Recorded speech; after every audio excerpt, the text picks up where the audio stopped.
courageous. You'll remember his interview with David Grush back in 2023, which basically blew the lid off the entire discussion up to that moment. And he's just done it again with Jake Barber, who we're going to hear from after Russ. Ross Coulthart, thank you for everything that you've done, my friend. He's getting up very early in Australia, so it's only 6 o'clock in the morning. But Ross, I want to welcome you and just ask you to define in your own way what you mean by psionics and what are some of the implications of all of us taking this in as we further deepen our awareness of the unidentified anomalous phenomena who are becoming so pressingly present with us around our Earth. Well, firstly, hello, g'day, Jim, and hello to everybody. Good morning, good afternoon, good evening. I don't know what time it is where you all are, but this does appear to be a truly international event. I was reading the chat just now, and I noticed that somebody described the event as a psychonautical event. And I guess that makes me the navigator strapped to the wheel in the stormy seas of psionics. And I have to try and explain what psionics are. Many years ago, when I first started investigating this issue, standing on the shoulders of fantastic researchers like Richard Dolan and other people in the field, I heard the mention of the term, you can't get into the subject of UFOs without first talking about consciousness. And that's very much at the heart of what I've been investigating for much of the last 7 years. I never understood what that meant, and it really didn't make much sense to me until very recently. But I think Jim's right. We've been excessively focused, in fact, ridiculously focused on the technology of the phenomenon. And I always thought, as somebody said online on the chat just now, it was hippy-dippy bullshit to talk about the consciousness and to try and associate it in some way with what I clearly felt was a non-human intelligence, an alien intelligence driving technology to our planet, and that it was a simple matter of telling the story of a non-human intelligence engaging with us through highly advanced technology, end of story.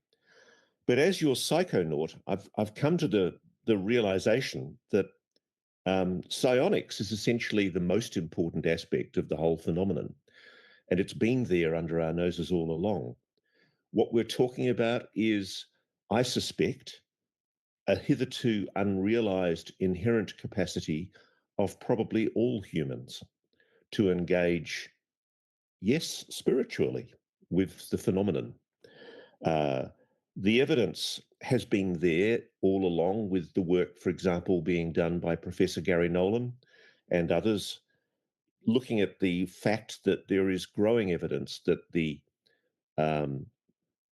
brain in people who've had close encounters with the phenomenon often displays enlarged neuron activity in the base of the basal ganglia, the Coulthart putamen. And the suggestion is that somehow through the pineal gland, there is perhaps a capacity to engage psychically, psionically, with another realm. And I'm fascinated with this as an Australian because I have many Aboriginal friends who for years have talked to me about the dream time. And it is very much part of Aboriginal culture that the nomadic Aboriginal tribes that lived in Australia across many thousands of kilometres had a connection with their past and with their kin and with each other through a spiritual realm that I don't think we've ever really quite understood. But the idea is that through some kind of notion of astral travelling, they were able to communicate over vast distances. And I noticed that this is very much part of Native American mythology and ideas as well, that there's this capacity for a connection with a higher realm. And I really can't believe, as a journalist, as a serious and sick journalist, that I'm going down this path, because to me it's antithetical to common sense to start talking about things that are really, at the moment, scientifically unproven. But what I can tell you is that I've witnessed it. I have seen what does appear to be a correlation between a very strong guided meditation by somebody with psionic abilities, um, where they have been able to summon or attract or perhaps invite the phenomenon to engage. And I witnessed this at Esalen, which is a retreat 3.5 hours drive south of San Francisco on the coast, beautiful place. And while we were there, one of the people that's now working with the Skywatcher team, uh, he told me that afternoon, shortly before sunset, that we were going to see a blue orb.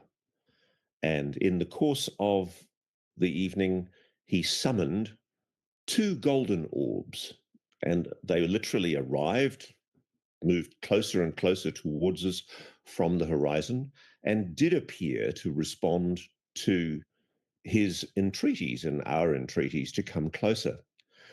The scientist in me would obviously say that there's not necessarily causation. I need more proof to prove that in my mind. But I would see correlation, that certainly there was something that appeared to manifest itself at the same time as we were doing what seemed to be like a mass meditation, inviting the phenomenon to engage. What's intrinsic to it? Well, delightfully, love. Um, all of us at the event were full of joy, love. There was a sense of happiness that this was happening. There was a sense of beauty and wonderment. Um, and I can tell you that when I first met Jake Barber, that was the sense that it was communicated to me through him and his colleagues, hardened. I mean, all of them are men who've worked in the black world, men who've worked as professional soldiers, intelligence officers, trained to kill people with the dark side to their character. And all of them had been profoundly affected, deeply, spiritually, in a way that was transformative by this engagement with this experience.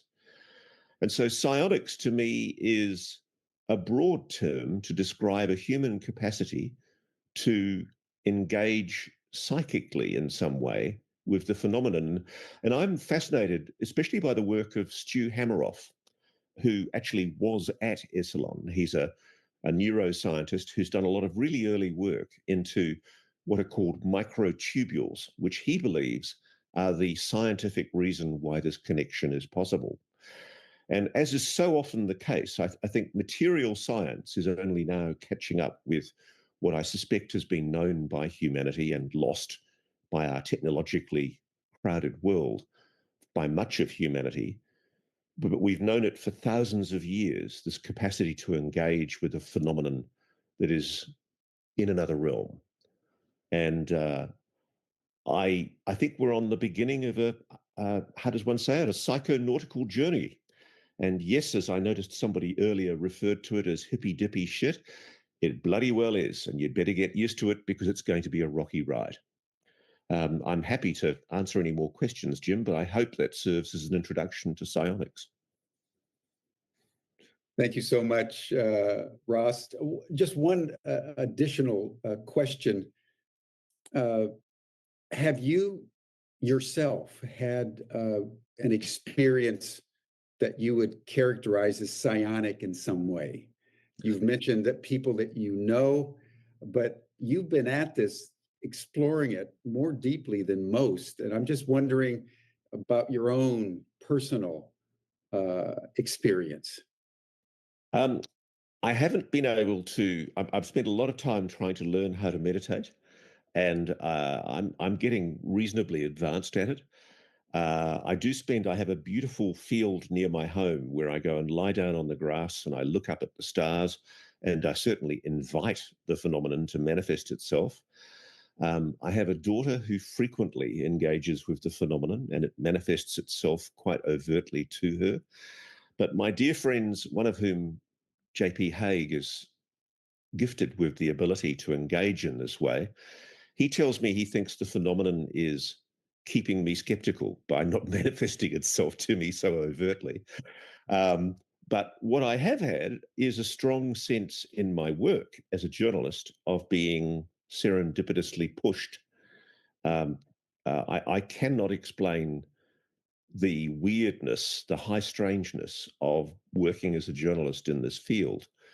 Um, I think a lot of professions, my dad was a doctor, and I tell this story often. Late in his life, he admitted to me that all of his life as a doctor, he developed the ability to see auras around people and that he could sense when people were ill by looking at their auras. And I have to admit, I thought the old duffer was going a bit senile, and I took it with a grain of salt. But now that I think back and realize what he was talking about, I suspect that there are gifts that humans have that we don't realize are intuitive. And I've had a long sense in my journalistic career, which is a long and varied one, of being pushed occasionally, of guided, gently nudged. And I can often not explain why I've felt an inclination to go down a certain path for investigation.